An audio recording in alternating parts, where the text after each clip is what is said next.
முருகன் 2 கையில கொடுக்கிறவரோ 4 கையில கொடுக்கிறவரோ 6 கையில கொடுக்கிறவரோ கிடையாது. 12 கையில தரக்கூடியவர். கேட்டவருக்கு கேட்ட வரங்களை அல்ல, நினைத்தவருக்கு நினைத்த வரத்தை விட அதீதமான நலன்களை வாரி வாரி வழங்கக்கூடியவர். அவர் 12 கையில கொடுப்பார், வாங்குறதுக்கு நமக்கு தான் 2 கை பத்தாது. அப்பேற்பட்ட வள்ளலாக விளங்கக்கூடியவர் முருகப்பெருமான். அவர் வள்ளல்னா பக்கத்துல இருக்கிற அம்மா சும்மா கிடையாது, அவள் வள்ளி.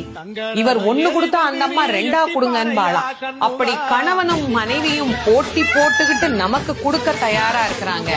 வாங்குவதற்கு நாம் என்ன செய்ய வேண்டும்? அவரை நினைக்கணும். எப்படி நினைக்கணும்? அரை நிமிஷமாவது நினைக்கணும். அரை நிமிஷம் எப்படி நினைக்கணும்? எனக்கு கொடுப்பாரு, எனக்கு கொடுப்பாரு, எனக்கு கொடுப்பாருன்னு நினைக்க கூடாது. முருகப்பெருமானை உள்ளம் உருகி, அந்த உள்ளம் உருகுகிற போதே நமக்கு அப்படியே கண்களில் இருந்து ஆனந்த கண்ணீர் அப்படியே பெருகும். அந்த கண்ணீர்